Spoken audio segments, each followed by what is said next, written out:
Ladies and gentlemen, boys and girls, it's time for the Bill Crane Report. That's that moment that you wait for every couple of weeks. My friend Dwayne Weiss is here with me, wired for sound and ready to go. Absolutely. So, this morning, I was gathering up all the material for the show, and I carried it in this. Actually, it's his lunch. My kids are great. I told them that, why don't you guys, my birthday and all, why don't you chip in and get me a nice briefcase?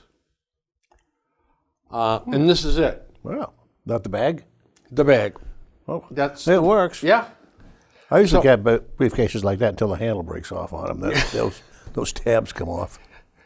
The generosity of the kids is just too good to be true, let me tell you. Now, I've got a pile of stuff for today's show, including our favorite candidate and senator. And we'll put this here for a bit. Oh dear. Oh, I think I'll probably. Well, all right.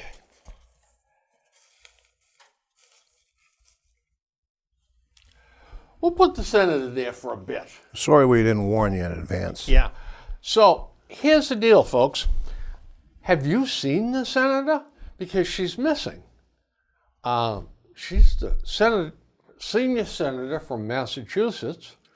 She should be here in the state working on things for Massachusetts, but we haven't seen her for months. No, she doesn't senate anymore. No, and not only that, but she's not showing up in Washington either.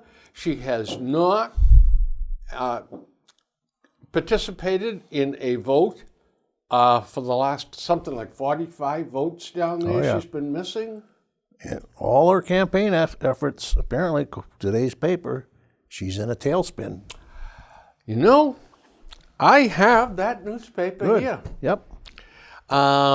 So here's the deal, folks.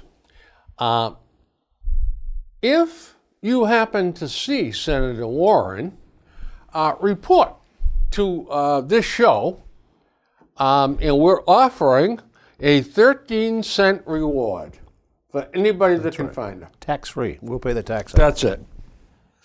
So, on that note, we'll leave the senator there for you to study, just in case you happen to bump into her. If you haven't seen her, ask her if she recalls her work for Dow Chemical.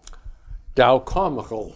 Yeah. Yeah. Well, not only Dow, it seems to find out that this young lady, with all her vibrata and all her this and that, not only worked for Dow, she also represented Travelers Insurance. A reputable outfit. Against women that got cancer and problems from breast inserts. She didn't represent the women. She represented Travis against the women. Well, this is a woman cause advocate working against women that have been harmed by these breast implants. Not only that, for that she worked for Dow Chemical, representing people that got hurt by different chemicals. Not the victims. Dow Chemical. Dow Chemical, protecting Dow Chemicals. Well, somebody's got to do it. But she stands up there today and just says, I am just the savior. I am just everything. I am going to straighten. Here's the best part. Here's how she justifies this. She only took $19,000 from Dow in fees and $18,000 something from Travelers. Somehow that justifies what she did. Yeah. It's like Bill going out and does a hit with a mafia, and he only takes $20 for it. And Bill says, "Hey, it's no big. I only took $20 for it. Yeah. Why blame me?" She is such a hypocrite. I'm telling you, she's beautiful. She's a piece of work. I have got a jam-packed show. We're going to also talk very shortly about New Year's resolutions. And I have a stack of great news. But I thought I would start with this first. All right, what's this? It's a story about a young man named Connor Wright. Now, he is an English major at UC Berkeley. He's in his final year. He's carrying a very demanding course load. I can imagine at Berkeley. Yeah. He's got antebellum American literature. Now, folks, for you folks that might have missed the English day where they explained the word antebellum, it really refers to that period of time after the Civil War. Yep. So, antebellum American literature. Introduction to music therapy. Oh, music therapy. Yeah. Not music appreciation. No. Oh, this therapy, that means you lay back on the couch and let it just and wash drift. over you. And let it just wash I all can see the over you. final on that one. Yeah. Lay down. Are you relaxed? Yep, you get an A. Yeah. You're not tossing and turning. Yeah, you get an A. You feel good about yourself, you get an A. There you What go. the heck? And finally, here's this third course, equally as demanding. It's a research seminar on William Shakespeare. Oh my God! How can that person? It's no wonder the suicide rate is so high. The pressure that person's under. I don't know how he can pack it into I don't 24 either. hours in a day. Me neither. Man. So, he, carrying that load, he has taken another course. Oh no. Yep. He's afraid he's not prepared for the after-college world. So he has signed up for adulting class. Learning to create and stick to a personal budget. Build a resume. Apply for jobs. And navigate romantic relationships in a time when online interactions are eclipsing face-to-face encounters. I don't know. How about that? He's got to be a trend breaker. He's just amazing. Yeah. A classmate was quoted when asked about the course as saying, "Being an adult is hard." Oh yeah, it is. Are you kidding? This is college life? This is a loaded senior year? Bill, unfortunately, it is. That's where they're coming out, going in snowflakes and coming out worse than snowflakes. When Dad signs the tab for $68,000 or more. or more for this, just suppose he's laughing and saying, "Oh, this is wonderful, terrific. Well, how great can I get?" It's just pathetic. It really and truly pathetic. is. Yeah. So, I have my list of New Year's resolutions. How did you do? Oh, easy. Okay. Yeah. First of all, I've had for years a resolution was not to make any resolutions because I never kept them. Okay. But this year, I have one that I've been forced into. So I've been forced by my doctor onto a diet, and I'm going to stick to it. So, Good for you. and, even though I'm hallucinating and seeing pizzas and fresh breads and cookies, and I wake up at night and I can smell a pizza cooking someplace. I'm sure there is one cooking Yeah, someplace. but not near enough to me. But as far as actually making a resolution, everybody does it, and very few people keep them. Very few people keep them, is right. Yeah. I don't recall any really that I've ever kept. Nah. No. I've had things like I was going to become a millionaire. I was going to hit this lottery. I was going to do that. I was going to buy a home down in the Cape, for several $1 million. I was going to do this. Blah, blah, At blah. the end of the year, I hadn't done any of that stuff. I'm still waiting. Well, I have decided to get my life in order. Okay. And step one, I have broken it off with Taylor Swift. Oh, no. I've told her that what she wants cannot be. Heartbroken? Yep. I bet there's going to be a new album coming out, something related to that. My breaking heart. Yep, actually. Yeah. But hey, listen, I had to do it. Well, sometimes you got to. Yeah. I will also, another resolution, I will continue to be the voice of reason, like one crying out in the wilderness here on this show. Tough job, but I'm going to do it. Then, I actually gave some thought to a couple of things I really need to do. Clean my room. I have got a book collection. Yeah, I know you do. Yeah, and I get books every place, in bookcases of all sizes. I have really got to get that under control, and I got to start heaving out stuff that is unneeded for me to save. Yeah, because when it comes time that the things have to be thrown away or taken care of, the people that get them really don't want them most of the time. I know what my kids are going to do. Yep. Yeah. Back a dumpster up to Dad's room. Yeah, exactly. Fire everything in it. Another thing I'm resolving, and I don't know how you folks are going to take this, but I'm going to stop pulling my punches.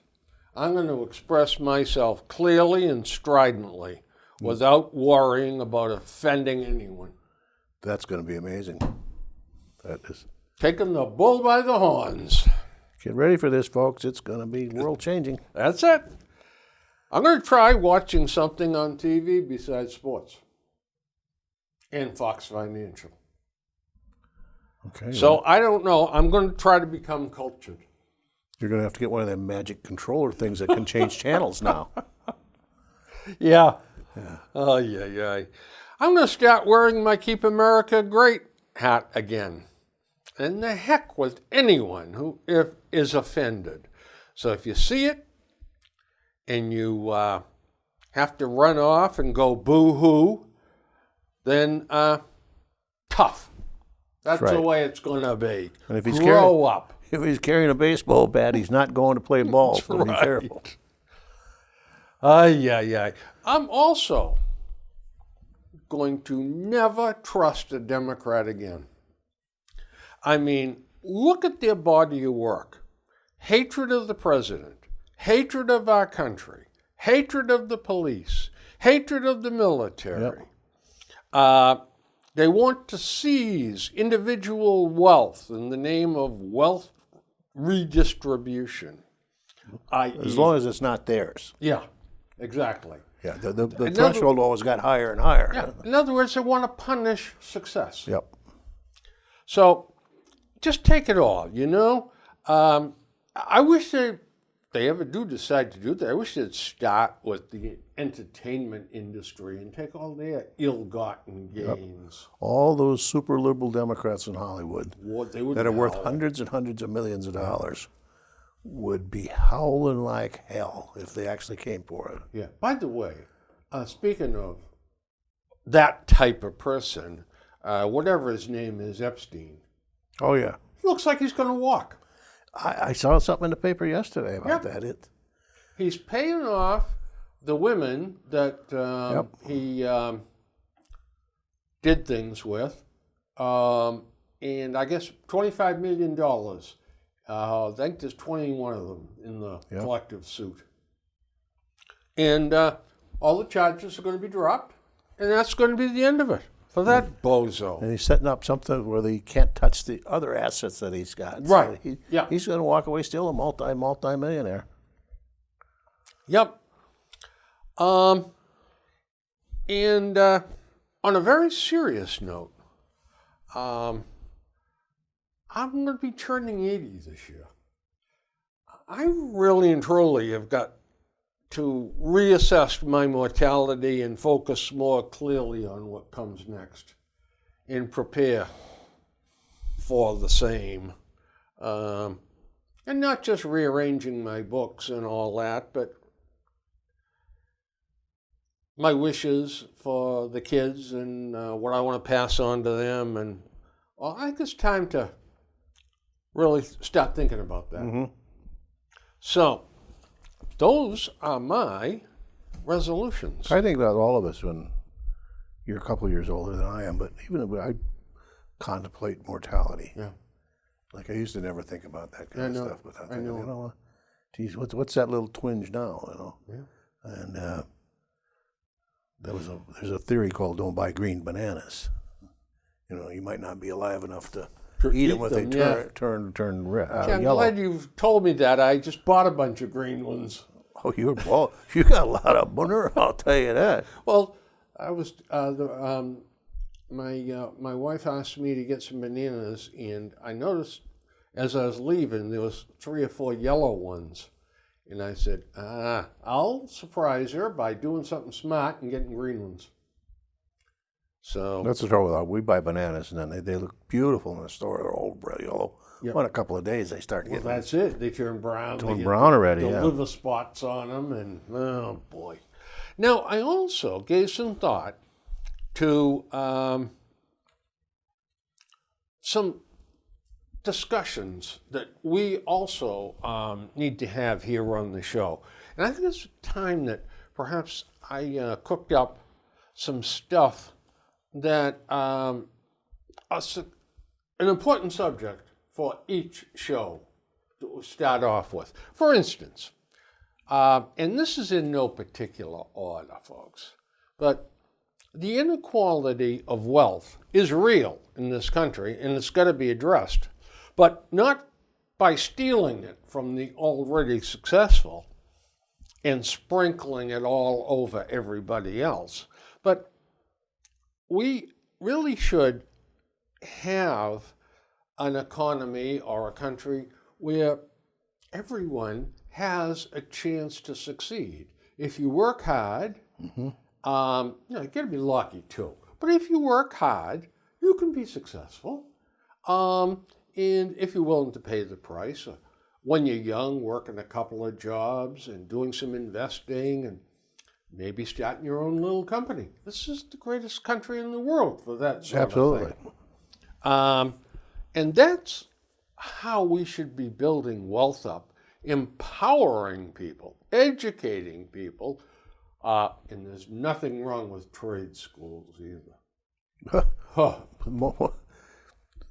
The young person today starting college or starting to be going to be an apprentice and a plumber or a carpenter or an electrician, the ones in the trade school, chances are going to make a lot more money than the kids going into college going to major in political science or English literature or something.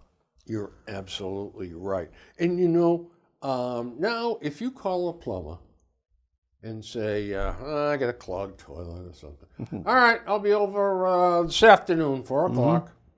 And comes in and house call, 135. Yeah, oh yeah, I was going to say 125, Yeah. but just to pull in the driveway. And you know what? Gladly pay it. Yep. But these guys, no, they don't get to do that every day. There are some days when they're working on another job, and you know, but they don't get to, and they don't drop what they're doing and go take care of you. But some of them do. Some do. And when they have to leave a job they're working on, they should be compensated for that. I mean, to go help you.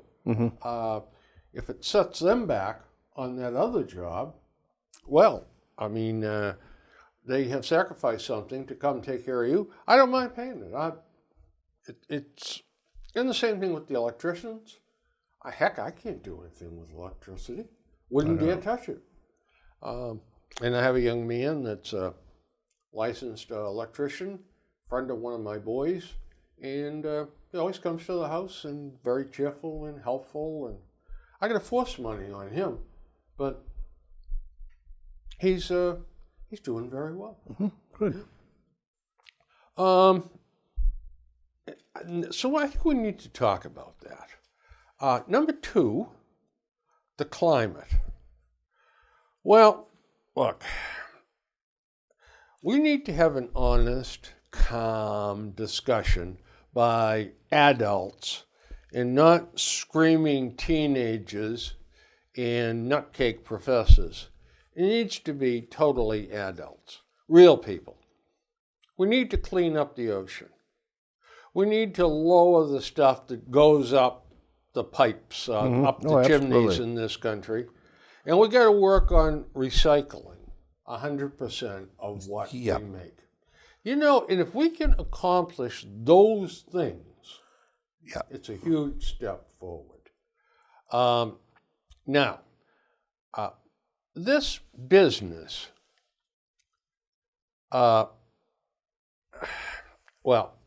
this business of having an event and having a bunch of 6 and 7 and 8-year-old children crying, "Save the planet, save the planet." Poor kids don't even know what they're talking about. They do not. Don't understand the subject, and shame on those parents for using those kids. They're using like them. that. Using them just like pawns. That's exactly right.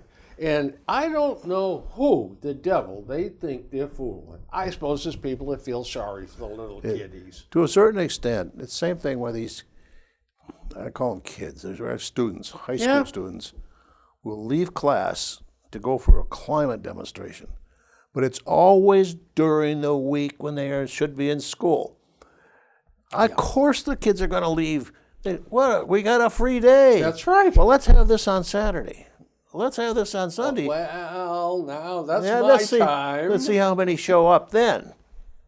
The story's a little different because they're not all out there because they're worried about the global warming. You better believe it. First of all, I know from my own personal experience, I would have been out there because I got out of class. That's right.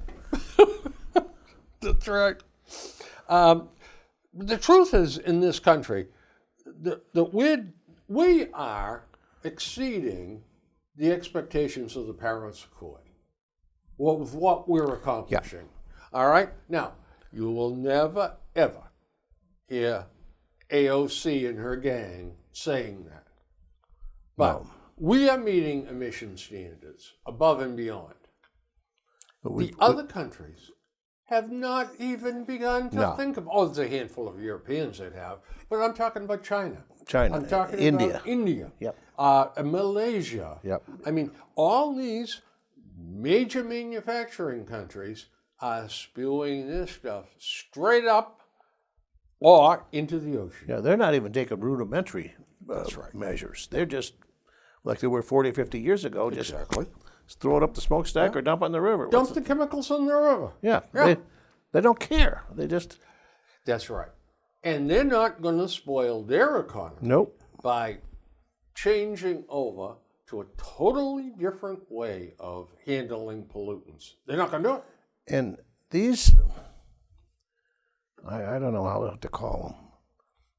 Radicals? Brooklynites. Okay. Cambridgeites. Amherstites. And their Looney Tune ideas, all they do is take away from the main problem. That's right. Brookline passed building regulations. No gas, no fuel oil, everything has to be electric on this new one. But never given a thought, where's the electricity coming from? Well, the good electric ferry is going to bring it down someplace. It's magic. It's magic. But all they've done now is taken a problem and taken the emphasis away from the problem and put it on, oh, I was in Brookline, wonderful. Oh, my goodness. Or they'll vote, no more fossil fuels. We've got to shut down Exxon. We've got to shut down Mobil. No pipelines, no nothing. And then they go out and get in their Porsche or their town car and they drive away. Yeah. Well, what the hell do you think by putting in that gas tank that let you drive that car? Well, here's the thing, too. I mean, where do they think electricity comes from? Yeah. It comes from power plants. Power plants, some of which are still burning coal, or others are burning oil, or most of them are burning natural gas. Yeah, in the So- East Coast here. Yeah. So guess what, folks? The consumer stops paying for natural gas or for heating oil, and they install or have installed for them electric heat at 3 times the cost of probably 4 times the cost of natural gas now. And they want all that electricity has to be generated by the electric ferry. Yeah. It can't be generated by any fossil fuel. And, well, we got solar. Well, okay, the wintertime, how many days doesn't the sun shine? Might go weeks and not shine. Yep. The wind don't blow sometimes. And sometimes, God knows, you can't depend on the water, the hydropower from Canada anymore because somebody in Vermont doesn't want that power line going across their place. They're gonna eventually bring some of that down, but they got unlimited hydroelectric power up in that's right. Canada. And if we could ever get over the transmission line snafu, Yeah. it would be a tremendous boon for the eastern part of the U.S. But just wait. Brookline, in their, I'm picking on Brookline, but they're not the only one. But they're a group. If you take Brookline, Cambridge, Newton, Amherst, and put them in a bucket and picked one out, you couldn't tell much difference from one to the other. But wait and see. Somebody is going to come along and say, I want to put in a windmill or 2 or 10 or 15 in Brookline. And then the hue and the cry, not in my neighborhood, you're not. way. Or even a solar field. Oh, no. Just like in Norton right now in Wheaton and all their greeny stuff. Yeah. Somebody wants to put in a solar field. Oh, my God. Not in my Not neighborhood. in my neighborhood, you're not putting that thing. And I can't overemphasize this. These people are going to stop using natural gas. Yep. They're going to pay 3 or 4 times more for electric heat. But they've got to buy the electricity. And the electricity, the cost is going to go up because And they're using natural gas. Plus, the generating capacity is finite. It's not exactly unlimited. right. You can only put so many plugs in that outlet, and pretty soon you don't have anything coming out of that outlet anymore. And the one power source that is truly non-polluting is nuclear power. And they are And we can't wait to abhorrent get of rid that. of that. Yep. Yeah. And the scientists will tell you. Yep. And even the Globe, of all people, has editorialized about it. Wait a minute. Why are we discontinuing nuclear? As they said, you cannot achieve non-polluting, renewable resource type things without including a big chunk of it in nuclear. Yep. It can't be done. No, and you know the worst part about this is we're allowing licenses to expire, these plants to be decommissioned Yep. stupidly. And we're going to be faced with building new plants. Now, with that said and done, there have been improvements in plant design. They're smaller, they're more compact, and they put out more power. So maybe it's not the worst thing in the world to happen, but down it all, we get to start down that road. Because if all the potential of the sun and of the wind is combined into one big lump, the last time I saw it, it would account for 13% of the power required in the U.S. Well, where, my friends, does the other 87% come? When you said the power of the sun, I mean putting it into solar. Solar. Not the actual power of the sun, because Right. all the energy, Solar and wind power. solar and wind, yeah. When you combine that, falls way, way short of our requirements. And Dwayne's point too. Gee, what happens when a nor'easter comes in and we get one of those 5 or 6 day stretches of clouds? Yep. No sun. Yeah. And the high power lines from Canada to bring their hydroelectric power down. We should be embracing that rather than fighting it. Oh, yeah, absolutely. Boy. And then they have the ads with the children crying. Oh, boy. Number 3 in my list of subjects to discuss, affordable housing.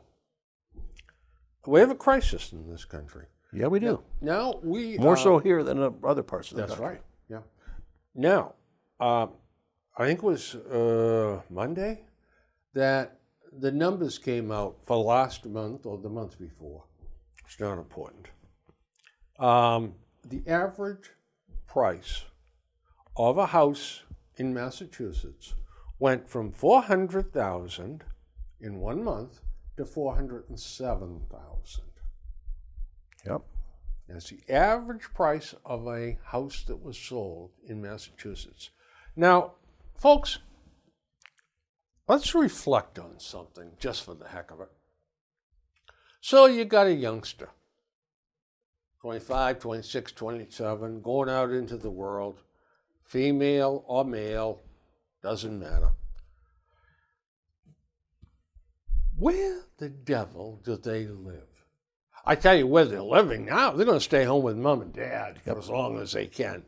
But when they want to move to Pennsylvania or Missouri for a job offer, now they're going to have to rent or buy. You know, I saw a rental in the Pilot, the Catholic Archdiocesan paper that comes out weekly. And it was for a 2-bedroom apartment in Norwood. Okay. And it was, I believe, it was 2 bedrooms, 1 bath, a dining room, a living room, and a kitchen. Yeah, It pretty was, standard. a nice 2-family home, Okay. side by side. All right. Yep. Okay. I believe you were on the hook for the utilities. Okay. $2,000. Yeah, that comes out of the top, whatever money you're making. Yeah. And that's the net. That's right. And another thing to consider, my friends, $2,000 a month. That's $24,000 a year. And if you're making $75K, that's 1/3 of your gross pay. Or better yet, Look at those. it's getting close. You can't spend your gross pay. That's you got to right. spend your net pay. And it's getting close to 40% of your net pay. I don't know too many youngsters, I mean young adults, right. that can do that on Us their old own curmudgeons without, use the word youngster kind of freely. So. I don't see them doing that on their own without a roommate. No, a lot of people, that's the problem, that they have to go split this Find into somebody. two, three ways. Yeah. But today, construction in this state, and particularly the Boston metro area, there are so many restrictions and so many rules that they have to follow. And the construction, they have to hire union this, and they got to have this, and they got to have that. They've driven the basic construction prices so high that you can't build an apartment complex or a building anymore without getting into these, rules. But you have to allocate so many affordable units. Yep. Now, if they have to sell, as supposing they're building condos, 400K a pop, and they have to have so many of them at 175K. Yep. Well, folks, guess who pays the builder the difference? Mm-hmm. The buyers of the full blast versions. Someone has got to pay for those affordable units. The builders, if they have to do 20% affordable, then they're going to jack up the price of the others. So, I mean, this whole thing is rigged against affordable housing. Yeah. There's that certain element that will benefit from that. That's right. That affordable housing as we just described it. But in general, across the board, the rest of the 80% are going to suffer. That's right. They're going to pay more, that's for sure. Well, Yeah. we don't, and land prices have gone crazy. Of course. And they all want to. You can't blame a developer for coming in and buying, having a piece of land, paying a big buck for it, and has to put something on that he's going to get a return on. There's just no easy answer on this. In particular, here, we seem to have an idea that our land and our properties are worth so much more than the rest of the country is. You take a house here. We were in August. We were back in the Midwest, and friends of ours have a place on a large lake, and we were out in their boat and have just gone. There was places for sale, beautiful A-frame, these big chateau-looking A-frames and stuff. And we were talking with Doug, and I said, he said, why don't you look at something like this? And I said, yeah, Christ, I said, I can't afford something like that. And he said, well, how much do you think that goes for? They have a place down the lake, further down, a few miles down. He says, that one? He says, on a point like that, he says, hell, you're probably $250,000. $250,000.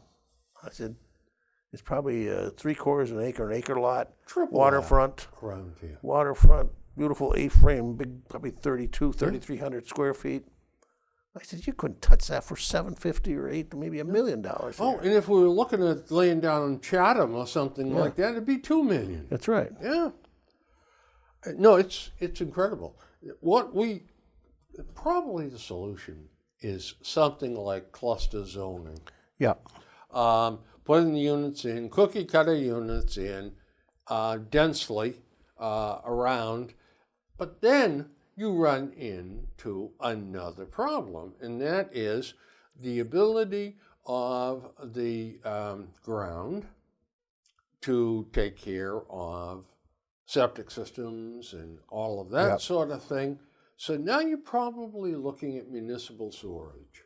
Yeah, because this part of New England, particularly, a lot of New England, is 150, 200 years behind infrastructure, things like sewage. Yeah. So I couldn't believe when we moved here, and the guy told me, he said, well, your septic system. I said, what septic system? Yeah. He says, yeah. He says, your toilet. I says, you mean when I flush the toilet, it goes in my backyard? Sure. He said, yeah. I said, I never lived in a place that didn't have a sewage system. Not only that, but now, I mean, if you go back 30 or 40 years, we had cesspools. Yeah. Where it all leached. Yeah, just into the ground. You see, you're right. We're way behind. We never kept up. For the advanced civilization that we think we are. So we've got to bite the bullet on that. Affordable housing can be done, and I'm pedaling fast here, trying to remember the name of the community in Levittown? Levittown. Yeah. Post World War II. Right. They took a big section of land and they put these little bungalow houses. They weren't bad houses. They were just they were basic houses. And they were cookie cutters. Yeah. They were every bloody one of them was the same. Yeah. And that's why they kept the cost down. I guess the Levitt was probably the developer. Yeah, I think it was. called Levittown. Yeah. And today it's a regular community today. Of course it is. But nobody had to say, "Oh, you can't do that." They said, "No, let's do it because we need millions of housing here." We realized our servicemen, our boys were coming home. That's right. And they had to have a place to live. And they did it. And they did it affordable. Yeah. And it worked well. Worked well is right. Yep. Homelessness and the wandering mentally ill. How we handle this. And I know how we handle it now. We avert our eyes when we see them. The mental problem goes back a few administrations ago, and some of these, I'm going to call them do-gooders, instead of recognizing that they have a mental problem, oh, no, you can't recognize that. You've got to mainstream everybody. Well, they can't compete. They can live in the streets. You can't. There was a school of thought that said Medfield State Hospital, all those brick buildings, that's cruel to put people like that in an institution where they're, everyone in there has problems.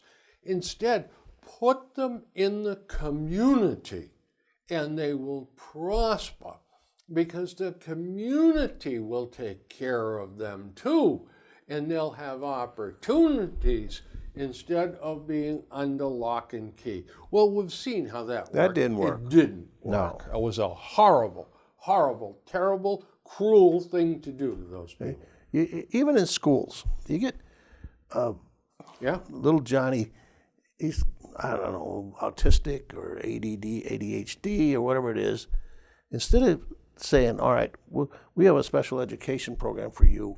Oh, no, you got to keep him in the mainstream class. Well, he can't keep up. He doesn't know what's going on.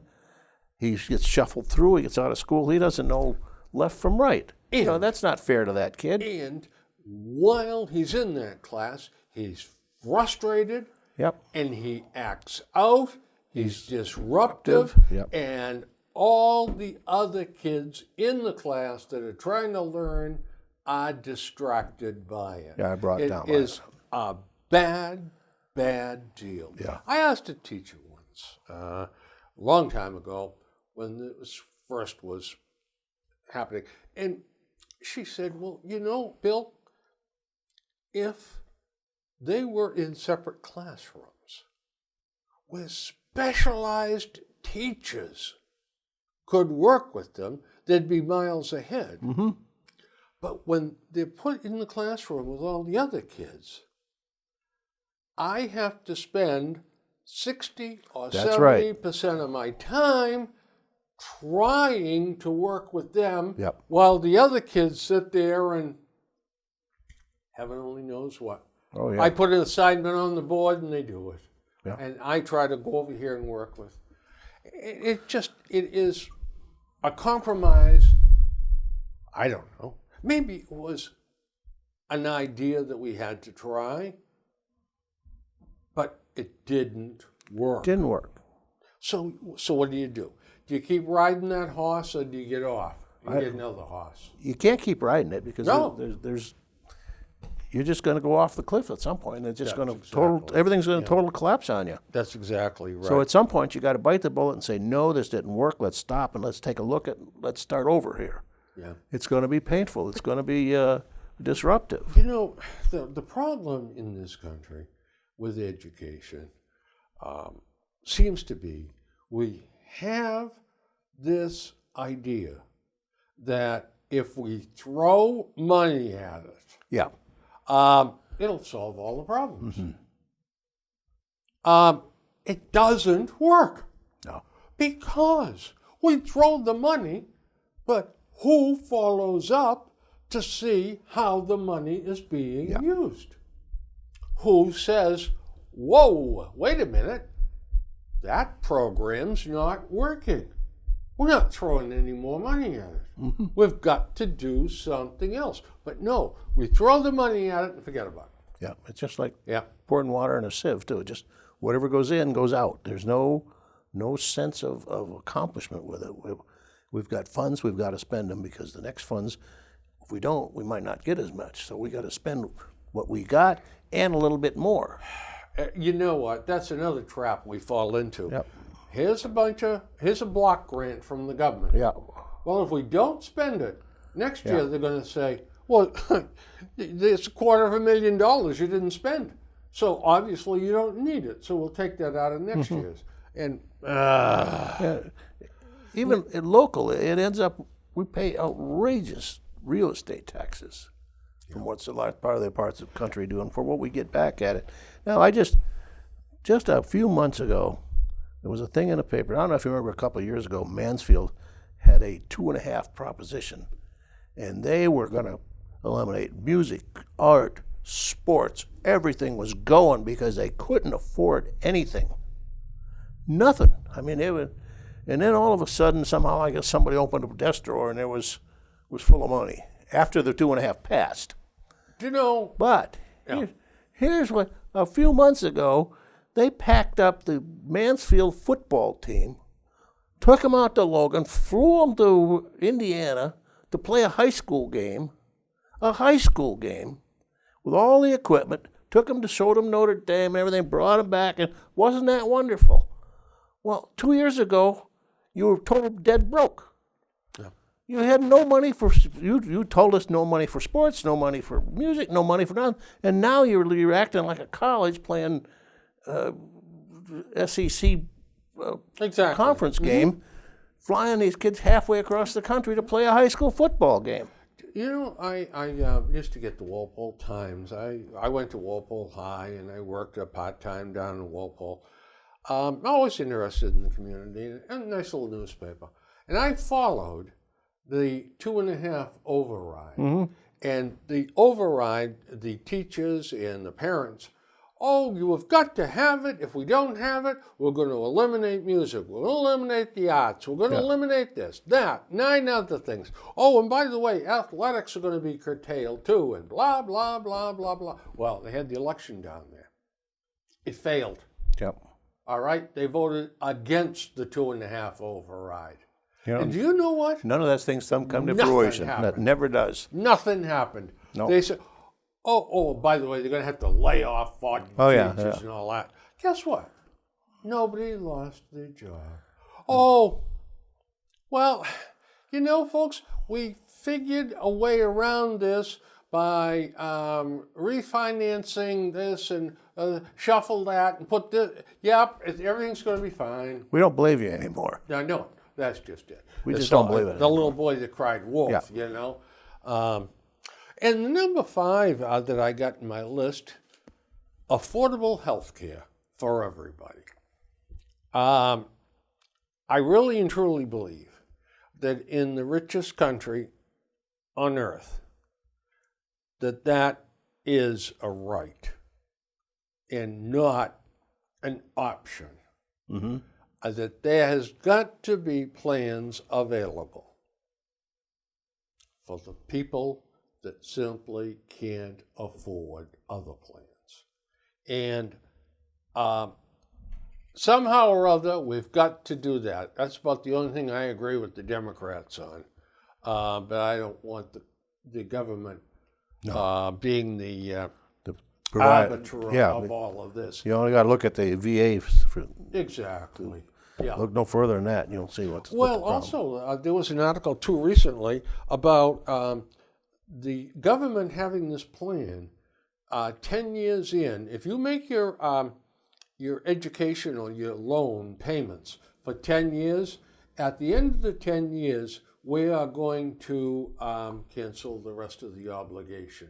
It was a government program, and I got it in my pile someplace. Guess what?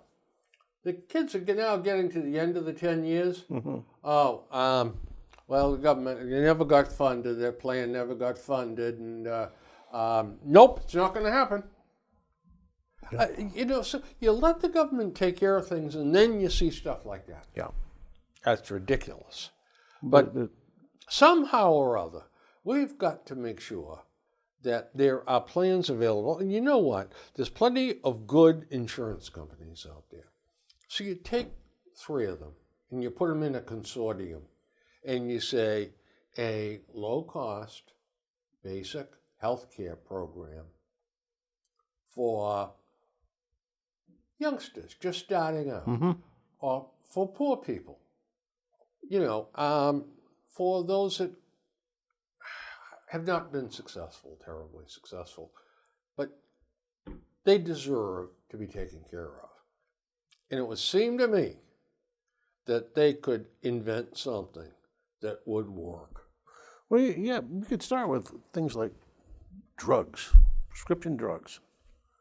That is the most out of control part, I think, of our healthcare system. Yeah. Doctors make a lot of money, but they also got a lot of investment. They got a lot of money in their education, they got skills and everything. And drug companies spend a lot of money on R&D. But they also get that money back, but it keeps on coming back like this fountain of youth just keeps on bubbling up and bubbling up and bubbling up. Get rid of those things like after so many years, you got so many years to recoup your R&D cost. And after that, it's supposed to be going into the generic. But it doesn't. They got this rule that if drug A gets, I don't know, 6 or 9 years or whatever protection on the patent to recoup the R&D costs, at the end of that time, they'll make one little bitty change. They'll put peppermint flavor in Yeah, it. I was going to say orange flavor Yeah. in that pill. And then they, oh, we just changed it. We get another 9 years. Another 9 years. And after that, they'll put the peppermint flavor in. Now we get another 9 years. You know, we're being a little facetious here, folks. But they changed the formula that much. Yeah. And they declare victory by saying, oh, well, it enhances some... They just did that with one of the diabetes drugs. Metformin. They took something out of it. Yeah. We took that back out. Well, their patent was up. Now we can go back and redo the whole thing as another drug. Exactly. Oh, well, we put this in. It's a pain enhancer. Yeah.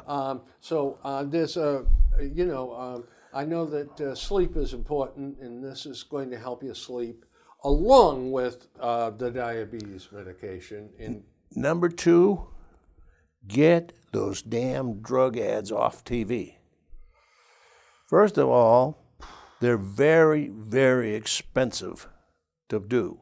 Drug companies base that cost as their cost of that drug and add the profit on top of that.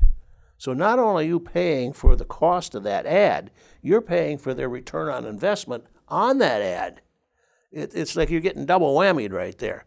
Number 3, let them, like they wanted to put the prices. If you want to run it on TV, you better be damn well willing to put what the retail price is. I know the retail price is not what people out of them pay, but it's what the drug company's asking.